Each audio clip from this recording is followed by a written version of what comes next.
Well. What's happening, folks? Yours truly, Xavier Smith, aka Coach X, and I'm here with you, here for you.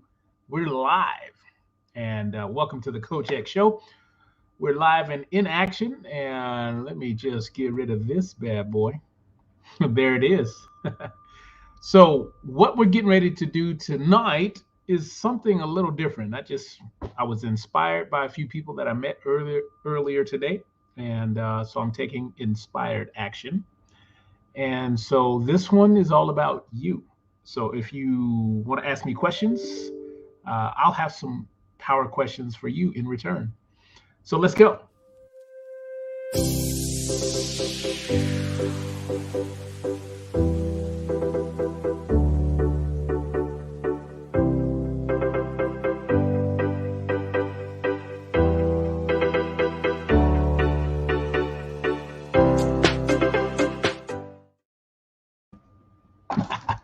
All right, what's happening, folks? Yours truly, Xavier Smith, and I'm here for you. Um, I'm just here because I wanted to open myself up. I wanted to show up and into that unknown space and just see what happens. It would be a lie if I were to tell you that it's not different out there in the world. Um, and I see a different version of myself that I'm walking towards, and most of it is geared towards a connection with real people with real issues. I'm not include or not excluded from that. I have a world full of problems, but connecting with you is not one of them. And I'm rocking my "Be an Asset, Not an Ass" shirt. So if you are curious, you might watch this later because there's nobody on right now. So that's an obvious. And if you're curious as to where that came from, big shout out to Forget Me Not Promotions. They are not sponsoring this event, but I am happy to be partnered with these guys. So if I have your permission, I will share a little bit about these guys because they used to live right around the corner from me. Her name is Sydney. She's married to her husband, Carl, and they have a wonderful family. It's like the Brady Bunch over there. And they operate their business out of two garages. And it's called Forget Me Not Promotions. And they do promotional things such as this. This is just one of the many fantastic things that they do. So there you have it. Big shout out to my gal, Sydney. And like I said, there's really no theme or my agenda is this. I simply wanted to show up in the live space and see if I could field any questions and just put myself out there. And in the description, you will see my intent is to offer a little bit of compassion, offer a little bit of love, offer a little bit of curiosity, and see what's going on in your world, and see if I can put myself, my life, and everything that I've gone through at your service. So there's that. Other than that, I'm not really trying to sell anything, but I really that's an oxymoron because we're always selling something, whether it's the kids that you want to get them to eat their vegetables, or you want to negotiate a raise for your job that you've been working so hard to build someone else's dream. Whatever the case may be, we're always selling something. That's my belief. I'm not here to argue with anyone about that. It's just how I feel. And like I said, let me know if you have any questions. Is it fitness related? Do you have a question about what your fitness could look like in the future? Because we are getting ready to enter the holiday season. And I just wanted to see if I could offer any help. What are you suffering with right now? Have you thought about what you'd like to do, who you would like to become in the near future? That's what I am curious about. So there you go. Let's see.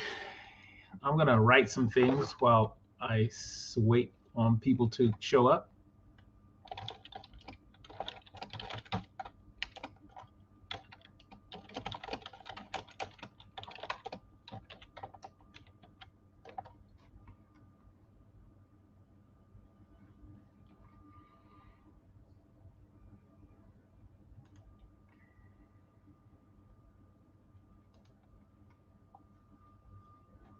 Dum bum bum bum bum bum bum bum bum.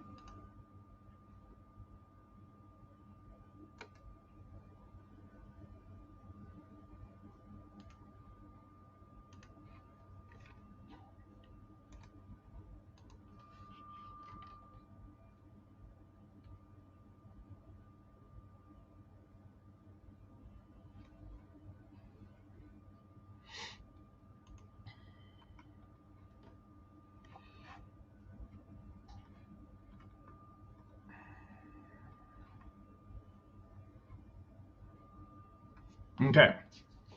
So far, no responses yet, but that doesn't stop this train from moving forward. And I just put the link for people to join us.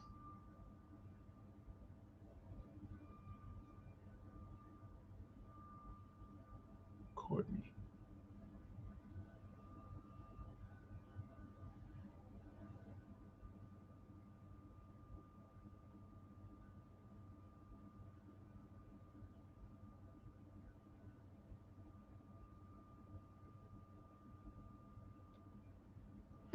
I just got a warm, awesome text from somebody who was getting ready to hire me as a coach, but her job situation, I think, changed and her relationship changed.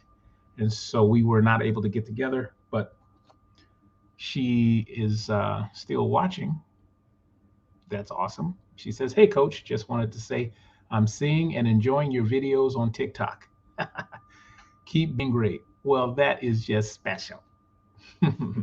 So we're doing life together right here, right now. So I'm going to respond while I'm here live with you and respond to her.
I typed super slow, just so you know.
All righty. Let's see here. I got another. Oh, never seen a company like this.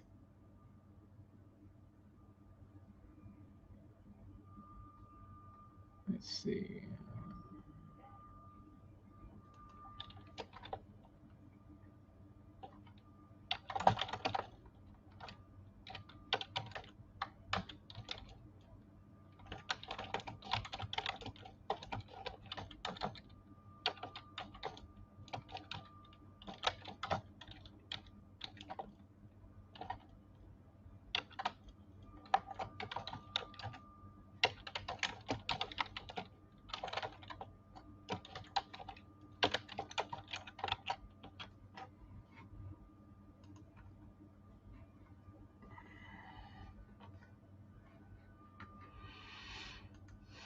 All righty. So I'm going to put this question back up just in case.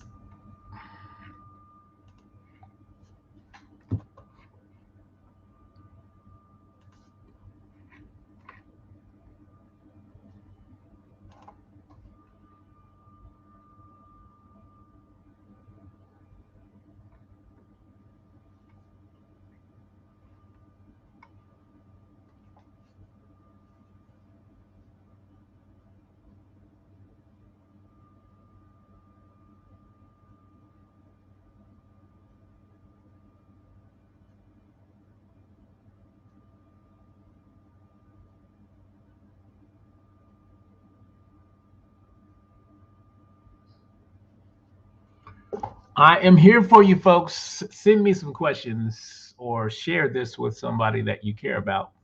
If it's related to fitness, nutrition, life skills, that's pretty much what I'm comfortable being open to. So let me know what you got. Maybe I did this at the wrong time. I usually have my main man, um, Trent, on board with me, but I don't see him.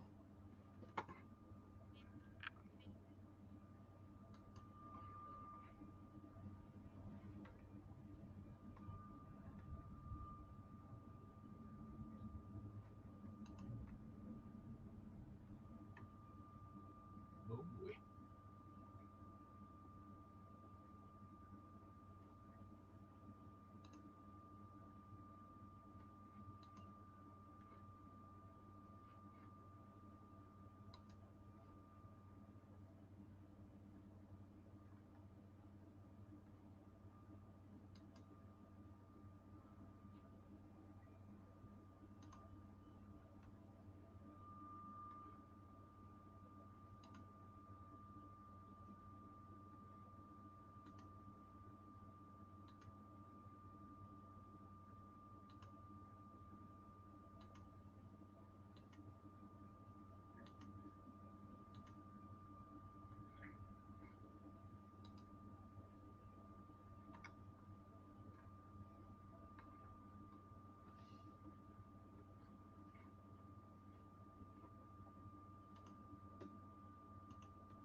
I know what I'll do.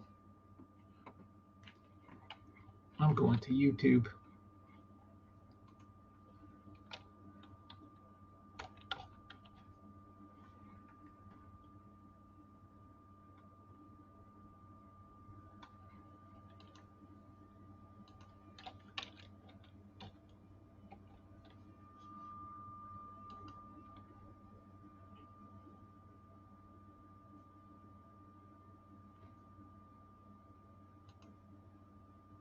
St. Louis, Missouri, or Nacogdoches, Texas, will.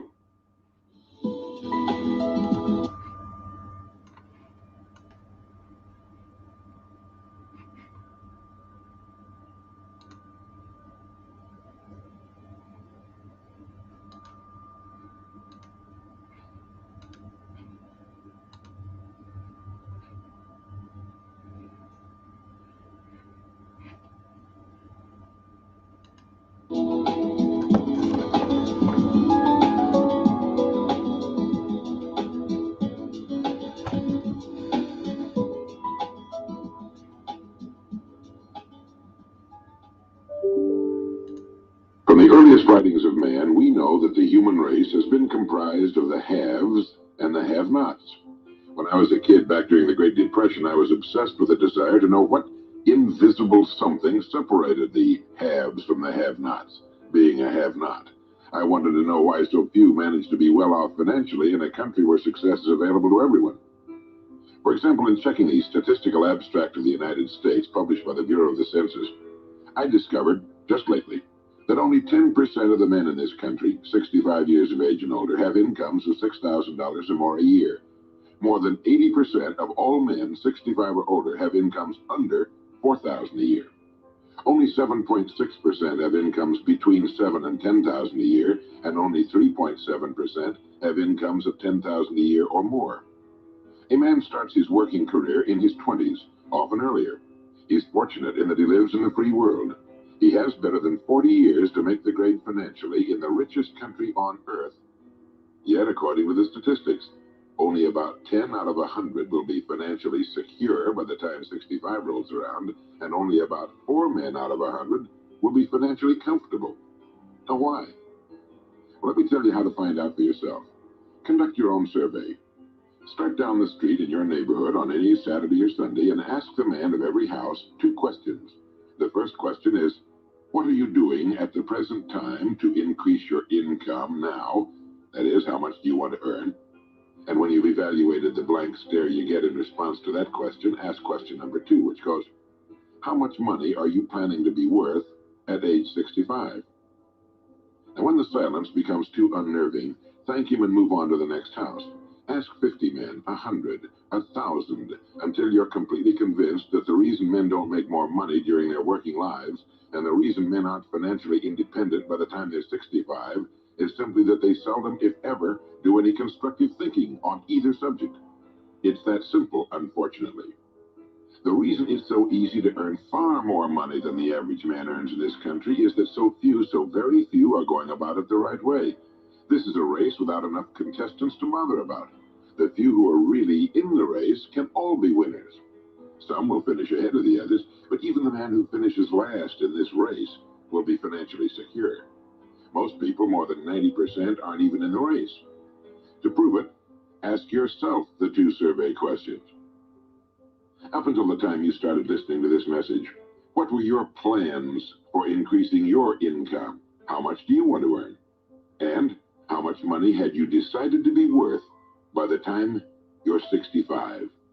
You see, people who earn large incomes aren't lucky, and they're not crooks as those without money are so fond of pretending, nor are they endowed with more brains or talent necessarily than their friends and neighbors, nor are they privy to occult secrets, and only a very few were lucky enough to have had rich fathers or grandfathers. Most of the people earning the big incomes today started the same way you and I did, and most other people. The only difference between the men who earn big incomes and those who earn small incomes is that those earning big incomes decided to earn more. They're the people who made it their business to earn more. You see, a woman who does not think about baking an apple pie for dinner tonight will never think of looking up the recipe for apple pie. Without the decision for pie, there's no motivation for checking out the recipe. A man who does not think about driving his car to St. Louis, Missouri, or Nacogdoches, Texas, will never get road maps which show how to get to St. Louis or Nacogdoches. And a man who never decides to earn more money will never think of learning how, of looking up the rules for earning more money. You see, people do what they make up their minds to do. So get rid of the ancient superstition once and for all that people who earn big money are special people, are lucky, or get the breaks, or had money to begin with, or knew someone, or are smarter, or anything else. These are alibis. They can all be disproved 1,000 times. The reason there are so many of these alibis around is that men who fail to make the grade financially are seldom honest enough to just admit that they really didn't try and keep trying.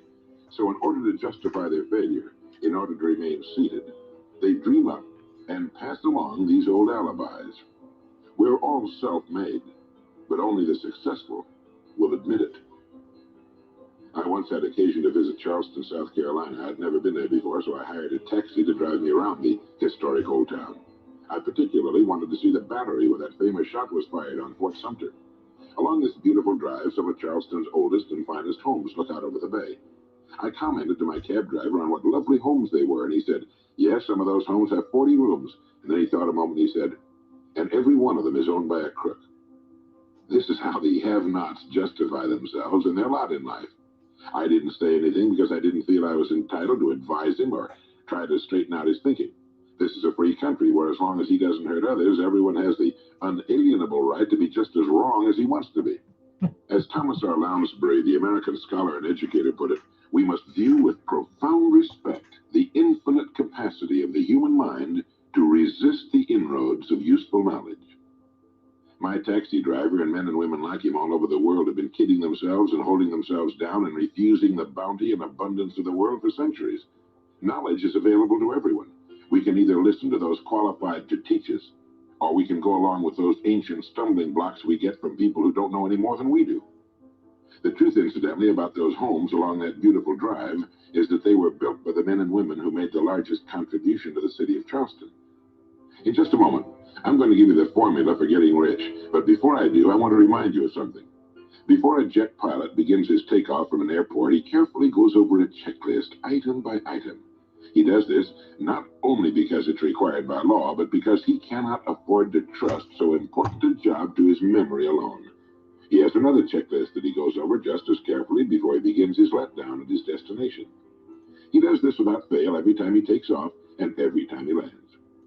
Well, I think living successfully is as important as flying an airplane. And because of this, I think each of us needs a checklist too. And that's why there's one included with this cassette. We need a checklist to go over item by item before we take off in the morning and before we drop off to sleep every night. So I want to recommend that you affix the checklist to your bathroom mirror. Stare at it as you brush your teeth in the morning and stare at it again as you prepare for bed at night. Go over each item, and as you do, think of what each item represents. Now here's number one. It's the formula for getting rich. It also explains why you're in your present position, whether you're earning $6,000 a year or $16,000 or $60,000 or $600,000. It applies to every adult, whether he's employed or unemployed.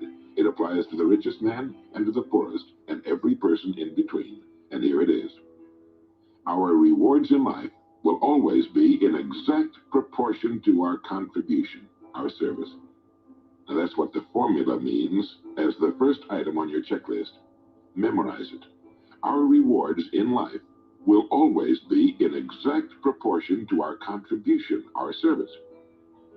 Listen to it, think about it until you know it emotionally as well as intellectually. It might give you some slight feeling of superiority to realize that there's probably not another man within a mile of where you live who knows it. You can add it as a question on your survey if you want proof of that.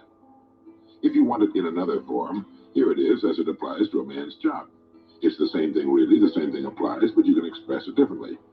The money you're paid by the company you work for will always be in direct ratio to the need for what you do, your ability to do it, and the degree of difficulty involved in replacing you. Maybe you want to write the formula down in both of its forms and think about it until it's as much a part of you as your name. The reason it isn't spelled out on your checklist is because you might not want everyone to know what you're up to. The checklist is valuable only to a person who knows what the words really indicate. All right, you've got the formula. As you think about it, its meaning will become clearer to you. With the formula, there are two rules which must be applied to properly use it. This formula, together with the two rules, is your recipe or your roadmap to earning all the money you really want. Now let's take a look at item number 2 on your checklist. And I'm serious about your putting this checklist on your mirror. You'll notice it's pressure sensitive. Item number 2, the gold mine. The Pulitzer Prize-winning playwright Archibald MacLeish in his play The Secret of Freedom wrote, "The only thing about a man that is a man is his mind. Everything else you can find in a pig or a horse." Strong words, aren't they? But as long as you live, you'll never hear a truer statement. The key to every human being's success lies in his mind, the gold mine between his ears. One idea can make you rich. A lot of good ideas can move you steadily upward in the work you do, and ideas are free. Now just think, there's nothing now being done commercially that will not be done better, much better in the years ahead. Next year's homes and most of what's in them will be better than this year's. Next year's cars will be better. Next year's manufacturing, distributing, marketing, and selling and advertising should be better. Nothing is now being done as well as it must be done in the future. And every innovation, every new improvement will be somebody's brainchild. Now, what's your specialty? How many good ideas have you come up with during the past year? If you continue on as you have in the past, where will you be and what will you be earning, say, a year from now, 5 years from now? Every day of our lives, we walk or drive by more opportunity than we can develop in a lifetime, in 50 lifetimes. Back in the 20s, Sinclair Lewis wrote that you can kidnap a man, blindfold him, take him to any city in the country with a couple of notable exceptions, put him in a chair in the downtown area, take off his blindfold, and he could sit there a week and not be able to tell you what town he's in. The streets are all alike. The buildings are all alike. The businesses all look alike. This is still largely true today. The reason for this being that most businessmen in this country are playing a game called follow the follower. If a man goes into business, no matter what line it happens to be, the first thing he does is make certain that his place of business, outside and inside, looks exactly like every other place of business of that type in the country. Do you know why? It's because he's been playing copycat since he was a year old and does it without thinking about it. For the same reason kids dress alike in school. He wants to be one of the gang. He doesn't necessarily examine all the business establishments in his field and pattern his on the one outstanding example, the one that inspires him, the one that he can really believe in. He just does what everybody else in his business is doing, and by this simple process, he guarantees his own mediocrity. Whose drum are you marching to, if indeed you're marching to anyone's, and why? Remember, whatever you now do for a living will be done differently, quite differently, a few years from now. Never in the history of mankind have the opportunities for all of us been so great. But the great majority of people will be the beneficiaries of progress, not those who bring it about. Which group are you going to belong to? If you want to be a contributor, not just a beneficiary, here's the first rule. It appears on your checklist as the gold mine. So, think. Think deliberately and with a purpose. Use the gold mine between your ears. Begin by thinking at a special time every day. Back during the Depression, a New York lumber dealer was growing rich while other lumber dealers were going broke. When asked how he did it, he said, "Every evening when I get home, I close myself up in a quiet room, sit in a comfortable chair, and ask myself, how will my business be conducted 10 years from now? Then I try to do it now." Instead of competing with every other lumber dealer, which is what they were doing, he was creating. He was doing the very thing man was designed to do, the very thing man does best. A company growing at the rate of 10% a year will double its size in less than 8 years. But a man can improve his effectiveness 50% or 100% a year or more. The experts tell us that every one of us has within him deep reservoirs of ability, even genius, that he habitually fails to use. Well, let's begin now to reach into these deep, rich areas of pure net profit and use more of our real abilities. Let's think. Here's the best way I've found to make yourself think. Start getting up a little earlier than you're accustomed to. Right off the bat, this gives you extra time that 95% of the men in this country are not using at all. 1 hour earlier a day gives you 6.5 extra 40-hour weeks a year. But at this time in the morning, take a refreshing shower, dress, get yourself a fresh hot cup of coffee if you're a coffee man, and then sit down to a clean sheet of paper. At the top of the paper, write your financial goal. Now, this is the amount of money per year you intend to earn soon. Incidentally, you might like to keep this to yourself, too. It's nobody's business but yours. Then, start to think. Think about your goal and what it'll mean to you and your family. Then see how many ideas you can come up with to help you reach that goal. Ideas to improve what you now do for a living. Ways of increasing your contribution to match your income goal. You know, jobs don't have futures. People do.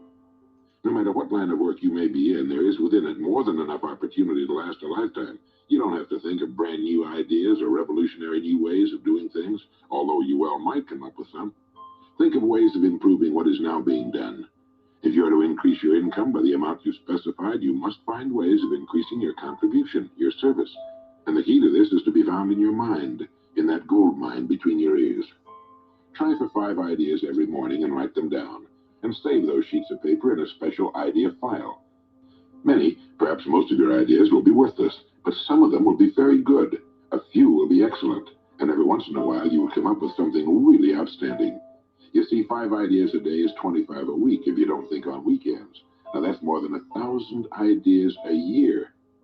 One idea can get you to that income you're shooting for. The law of averages swings so far in your favor you just can't miss. Try to develop a sense of expectancy. That is, try to hold the feeling that the goal you're shooting for is a sure thing, and that it's only a matter of time before it's realized. You know, Henry Ford didn't start making cars until he was 45. A friend of mine started a new company at 65. He's still going strong, and his new company has sales of better than $300 million a year. It's almost never too late. Try not to think of things outside of your own line of work or whatever it is you're most interested in. To think well and profitably, you must discipline your thinking. Keep it on course, controlled, keep it in one field, specialize. Now for the final item on your checklist. It appears as the word. And the word is attitude. Attitude has been called the most important word in the language. William James put it this way. He said, the greatest discovery of my generation is that human beings can alter their lives by altering their attitudes of mind. Now, this is something to think about. Can alter their lives by altering their attitudes of mind.